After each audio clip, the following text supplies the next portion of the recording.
pertama ini chicken teriyaki. Nah, chicken teriyaki saya mau kasih tahu dulu. Saya pakai, nggak di endorse juga ya, saus ini Kikoman yang sweet sauce. Nah, ini kita masukin dulu 10 menit, kita rendam si daging ayamnya. Daging ayam kita rendam dulu ya, biar nyerap aja. Karena daging ayam itu mengeluarkan minyak. Nah, daging ayam ini dada, di fillet, saya lihat nih. Dan ini kaya banget akan protein. Kita nggak daging yang saya sarankan kalau di program saya hanya daging yang berwarna putih, seperti ayam, ikan. Nah, daging merah boleh nggak? Boleh, tapi sekali-sekali aja. Misalnya seminggu sekali itu boleh. Nah, saya pakai juga bawang bombay. Nah, ternyata bawang bombay ini khasiatnya bagus banget loh. Manfaat dari bawang bombay salah satunya, siapa yang punya kendala dengan rambut, tentang kebotakan, nah ini bisa mempertumbuhkan rambut. Banyak-banyak deh makan bawang bombay, walaupun akhirnya nanti ada efek yang nggak nyaman, yaitu tubuh. Saya pakai 2 jenis paprika. Paprika hijau, ini fungsi vitaminnya lebih banyak. Sebelum dia ke kuning, dia di hijau dulu. Yang muda, paprika muda, hijau, dia lebih sedikit cenderung vitamin C, sedikit. Kalau vitamin C yang paling banyak ada di warna merah, yang pekat. Nanti di salad paprika. Jadi saya bawa jenis paprika ada 3, hijau, kuning, dan merah. Nah, mereka berfungsi semuanya untuk sel kanker. Untuk orang-orang yang punya masalah tentang kanker, bisa juga makan untuk membantu makanan sehatnya dengan sel kanker. Ya, nah ini antioksidannya juga tinggi, paprika. Nah, kalau ini vitamin A-nya banyak. Ini apa? Wortel. Nah, wortel vitamin A-nya banyak, dan ini untuk manfaatnya untuk mata yang sudah mengalami katarak atau mengalami gangguan di mata, perbanyak makan ini. Saya pakai bumbu juga bawang putih. Nah, bawang putih berkhasiat sekali untuk menurunkan kadar darah kita dan kolesterol dalam darah. Ini juga bagus bawang putih. Bawang putih saya pakai, dan saya juga pakai daun bawang. Daun bawang ini salah satu bahan baku. Nanti kita masukin terakhir. Ini bagus juga. Semua bahan baku yang ada di sini dan semua yang saya sudah bicarakan, saya baca di artikel. Nah, teman-teman boleh baca artikel apapun untuk dapat pengetahuan. Saya hanya memberitahu bahwa manfaat-manfaat ini bisa kita cari. Nah, boleh di Google atau di YouTube atau baca buku. Saya sering membaca buku tentang khasiat-khasiat tumbuh-tumbuhan. Mempermudah saya untuk program, saya memakai 7 Color Garden supaya 7 warna itu masuk ke dalam tubuh saya. Nanti saya ajarkan cara masaknya, penyajiannya. Teman-teman harus paham. Makan siang saya ini nih, nah segini banyak, tapi nggak semua saya makan, nggak. Iya. Kita mulai ya. Yuk kita nyalain kompornya. Oke. Kita mulai. Saya tidak pakai minyak. Saya menggunakan hanya bahan baku air putih saja. Sampai airnya mendidih. Boleh teman-teman perhatiin. Airnya mendidih. Begitu air mendidih, kita masukkan si bawang putih. Nah, airnya sudah mendidih. Masukkan dulu bawang putihnya. Putih saya masukkan sampai dia mengeluarkan wangi. Saya hampir masak sehari-hari tidak pernah pakai minyak. Minyak itu saya gunakan di akhir masakan, proses pemasakan. Kenapa? Karena minyak yang dipanaskan pada titik didih tertentu akan menjadi trans fat. Teman-teman mau tahu trans fat apa? Trans fat adalah minyak dalam darah. Itu bahaya sekali. Kenapa orang suka kolesterol? Karena suka makan gorengan. Yang hobi makan gorengan hati-hati. Nah, baru sudah kita wangi, udah wangi banget. Baru kita masukin deh si bawang bombay. Ya, bawang bombaynya kita masak sampai wangi ya teman-teman. Kalau belum wangi, biarkan dia mendidih untuk airnya. Enak gak rasanya? Tetap enak kok. terbiasa aja. Kalau nggak terbiasa susah. Sampai mendidih dan air sudah mulai sedikit, tapi wanginya belum keluar. Akhirnya saya harus tambahin air lagi supaya dia layu. Sebelum saya masukin semuanya. Yang terakhir saya akan masukkan adalah paprika. Kenapa paprika? Supaya tetap dapat kerkes-kerkesnya, karena biar nutrisinya nggak hilang. Jadi masak itu harus setengah matang. Kalau daging harus matang, karena kalau daging kita nggak matang itu bahaya sekali. Karena kenapa? Di zaman sekarang ini kita butuh namanya kekebalan tubuh, anti imun. Nah, imun, orang tuh sibuk cari pon-ponan. Nah, dia membangun imun itu hanya dalam sekejap. Tapi itu salah, saya bilang. Imunitas itu kita harus bangun setiap hari. Nah, dengan makanan apa? Yang mengandung nutrisi banyak. Perbanyak makan sayur mentah. Kalau daging-daging mentah dikurangin dulu, jangan ikan mentah, salmon, itu dikurangin dulu. Nggak perlu ya. Belum boleh lah, karena itu merusak daya imun kita. Yang aku baca artikelnya begitu. Nah, baru aku masukin wortel. Ini wortelnya aku masukin ya teman-teman. Kalau aku nggak masukin cepet-cepet, dia akan lama prosesnya, matangnya lama. Teman-teman bisa share semua. Kalau bumbu semua dasar semua orang sama lah. Kalau bumbu ya, sebenarnya orang tuh malas untuk masak karena menurut mereka masakan sehat itu tidak enak. Kalau saya bilang bukan nggak enak, masakan sehat itu enak loh. Enak sekali masakan sehat. Yang udah-udah sih, karena saya masukin semuanya. Nah, di sini juga saya pakai bahan baku kaldu jamur. Saya pakai merek apa ya? Nanti deh video selanjutnya saya akan kupas. Karena saya kemarin tuh saya cari di supermarket yang biasa itu lagi kosong, tapi saya punya stok.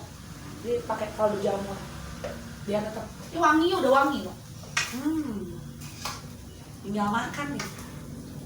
Kalau siang-siang ini yang makan ini suami saya, anak-anak saya juga suka. Kalau ayam-ayam kayak begini anak saya suka. Yang penting dari sambelnya. Kalau Chinese food itu lebih mudah daripada Indonesia food. Sambil kita lihat ya, setengah mateng ya. Ini belum mateng teman-teman. Kita tambah air ya, karena wortelnya belum mateng. Kalau Indonesia tuh repot bumbu, semua bahan baku tuh pakai bumbu dapur. Karena Indonesia tuh kaya dengan rempah-rempah.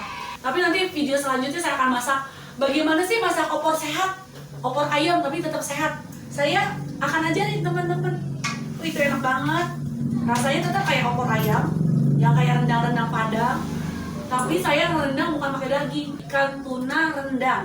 Nah, itu favorit karena ikan tunanya tetap direndang. Pakai kelapa enggak, saya nggak pakai sambal. Nah, itu nanti di video berikutnya ya. Satu-satu. Makanya ikutin terus channel saya.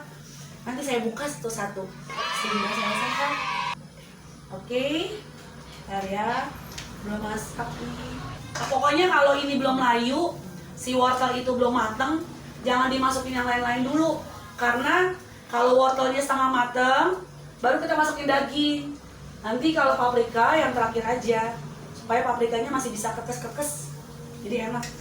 Kenapa kalau bawang putih, bawang bombay kita masuk duluan? Supaya dia layu dan baunya nggak bau banget. Saya pakai minyak saya nggak banyak. Saya pakai minyak, tapi nanti endingnya pakai minyak yang mahal, merek-merek yang lain gitu.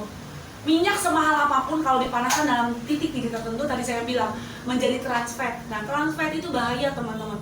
Kenapa orang sering kolesterol? Itu gara-gara hobinya makan minyak. Nah, numpuk akhirnya lemak, berlemak akhirnya gendut. Nah, begitu gemuk, badannya besar, sehingga dia akan mengalami kendala. Orang besar itu bukan bilang, saya nggak makan apa-apa kok, tapi saya gemuk. Bohong teman-teman. Orang gemuk itu doyan makan. Iya, dia nggak makan nasi, tapi dia makan cemilan. Ya roti dia bilang nggak makan, makan bakmi dia bilang nggak makan. Yang disebut makan sama orang gemuk itu adalah makan nasi porsi besar. Ya, itu aja. Jadi kalau ada orang gemuk saya nggak makan, hoax. Saya bilang, saya mantan orang gendut, 82 kilo Cin. Nah, udah mulai mendidih dan sudah mulai keluar asapnya, tapi belum juga empuk dikit. Tambahin lagi ya airnya ya. Pokoknya tadi aku bilang belum dia empuk si wortelnya, tetap tambahin air supaya nggak hangus ya. Takutnya ntar penggorengannya hangus, karena kan kita nggak menggunakan minyak. Belum teman-teman, sabar ya menunggunya ya. Emang harus sabar kalau masak. Tapi percayalah, saya itu masak di dapur nggak lebih dari 30 menit. Karena saya orang juga untuk lama-lama di dapur, keringetan, tiba asam. Aduh, udah pada lapar ya. Wanginya membuat lapar, seruangan. Nah, teman-teman, aku masukin ya. Ayamnya udah yang tadi aku rendam ya, aku masukin ya. Semuanya aku masukin. Nih, aku masukin teman-teman. Tetap berair karena ayam yang kemarin aku beli itu prebiotik, tetap mengeluarkan air. Ini bisa dibikin untuk nasi bakar. Kalau nasi bakar nih, bisa pakai ginian juga. Ya teman-teman, bisa lah selera teman-teman lah, sesuai dengan selera keluarga. Kita biarin dulu sebelum kecap masuk. Saya lebih suka pakai kecap balmo karena warna kepekatannya lebih pekat daripada kecap-kecap nasional. Secukupnya aja kecap. Kirain orang diet nggak boleh makan kecap, enggak, kecap nggak dilarang kok. Asal jangan tiap hari makan kecap. Tapi kan ada orang suka kecap, ada orang suka enggak ya. Kalau saya penggemar kecap, diamin aja sampai empuk. Sampai daging ayamnya empuk, sampai airnya tiris. Nanti kalau airnya tiris, daging ayamnya empuk, baru deh kita masukin paprikanya. Nah, itu tinggal makan. Saya masukin kaldu jamurnya 1 sendok. Tadi saya nggak kasih tahu ya, bawang putihnya tadi saya dengan 1 ekor, saya masukin bawang putihnya 5 siung aja. Karena ini saya ada pesanan juga. Jadi saya masak lebih banyak. Saya kemarin beli ayamnya lebih banyak. Garamnya secukupnya ya teman-teman yang suka asin-asin. Tapi saya kasih tahu loh, kalau makan asin-asin itu menyerap air. Nah kalau menyerap air, kita lagi program diet, akhirnya lemaknya nggak keluar. Agak susah turun berat badan. Semua penyedap rasa itu menyerap air. Jadi ini masakan sehat, no minyak, tapi tetap sehat. Sampai mendidih dan dibiarkan terus. Hah? Udah wangi guys, teman-teman, udah wangi loh, tapi belum selesai sih, belum matang. Nah daging ayamnya udah mulai empuk dan sudah mulai matang. Daging dada ayam itu cepat empuk. Nah barulah kita masukkan paprika. Siapa ya lo yang paprika? Mengandung vitamin C. Tadi saya bilang kanker, banyak makan sayur yang berwarna pekat. Itu sih ajaran dokter saya, karena antioksidan tinggi. Kalau udah antioksidan tinggi, maka pH dalam tubuh juga makin baik, makin bagus. Saya pakai 2 ya, paprika kuning dan hijau, saya campur. Ini saya suka kasih itu loh, nasi bakar nih, besok bikin nasi bakar. Misalnya gitu ya, kalau lagi ini nasi bakarnya kita bikin nasi merah, nanti nasi merahnya kayak diliwet. Nah teman-teman mau tahu juga tuh, mau dikupas juga. Aduh kalau tiap menu dikupas juga lama juga ya, udah habis-habis. Tapi jangan tinggalin channel kita lah. Yang penting teman-teman paham tentang kenapa sih alasannya kita harus makan nasi berwarna. Bukan nasi berwarna itu bukan nasi kuning loh, bukan. Nasi berwarna itu nasi yang lebih pekat. Karena pertama nih hitungannya, nasi merah, baru nasi warna coklat, beras hitam. Nah 3 rangkaian itu, semua mereka indeks glikemiknya rendah sekali. Bukan nasi merah itu bukan orang untuk diabetes loh, kaya akan nutrisi, lebih banyak nutrisinya, kandungan nutrisinya kalau nasi berwarna itu lebih banyak nutrisinya dibanding dengan beras putih. Kalau beras putih itu teman-teman masak, justru teman-teman akan mengakibatkan gula darahnya naik, dan kalau gula darahnya naik otomatis insulin dalam tubuh juga naik. Kalau insulin dalam tubuh naik, gampang ngantuk. Tuh, yang makan nasi sebakul, kurangin nasi putih. Udah mulai kurangin. Apalagi teman-teman yang usianya 40 tahun ke atas, udah mulai berkurang lah makan nasi putih. Kalau makan nasi boleh sih sebakul, tapi kerjanya teman-teman naik gunung, turun gunung, nyangkul, itu dipakai. Nah kalau cuman mau ke Indomaret, naik motor, kemana-mana naik motor, mager, malas gerak. Terus teman-teman makan nasi sebakul, akhirnya dia badannya. Siapa yang makan Indomie pakai nasi. Nah, itu juga nggak boleh sebenarnya. Karbo ketemu karbo, jadinya apa? Pemahaman ini saya belajar waktu saat saya sakit. Waktu saat saya sakit, yang video pertama itu, saya waktu sakit, saya belajar. Nah, kenapa sih tubuh kita sakit? Apa alasannya? Nah, karena ternyata tubuh kita sakit itu mengalami penyakit itu karena ya kebanyakan makan. Semua kita makan, jadi mesinnya rusak. Udah mulai matang nih teman-teman, pabrikannya udah aku masukin. Sekarang aku masukin daun bawang biar wangi ya. Nanti terakhir minyak ya teman-teman, disajiin. Nah, ini chicken teriyaki ala saya dan kaya akan nutrisi karena mengandung banyak sekali campuran dan rasanya pasti endorita. Tadi kan saya bilang airnya dikit-dikit ya, nah keluar air sendiri kan. Tuh. Kita nggak perlu kasih minyak karena ayam ini mengeluarkan minyak sendiri. Nah, sudah mau jadi prosesnya, baru saya kasih minyak. Tapi nanti setelah kompor mati ya. Teman-teman juga nggak usah belanja kayak saya di supermarket karena kemarin saya kebetulan aja mau masak, jadi saya belanja di supermarket lebih gampang.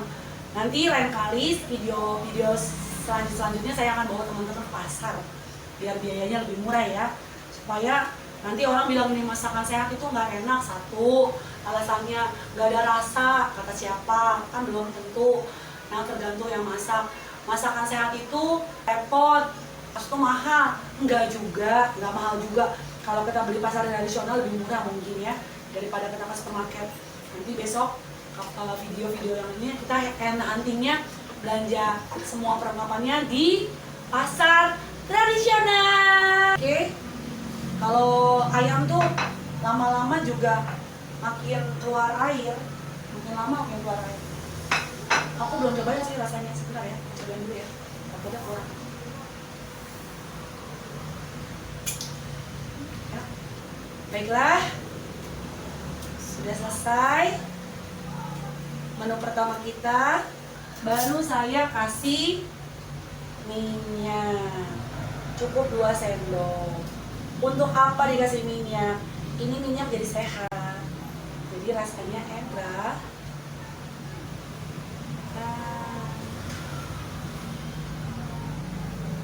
Selera ya, kalau airnya mau banyak mau sedikit ya. Nah, akhirnya jadi deh masakan kita, chicken teriyaki ala Selfie Lydia. Ya, tada.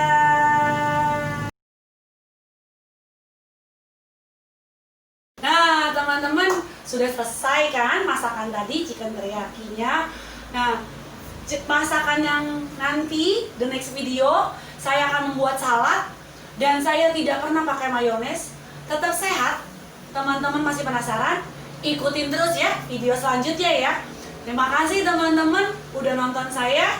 Tetap terus ikutin the channel Lydia bersama saya Selfie Lydia. Sampai ketemu, bye.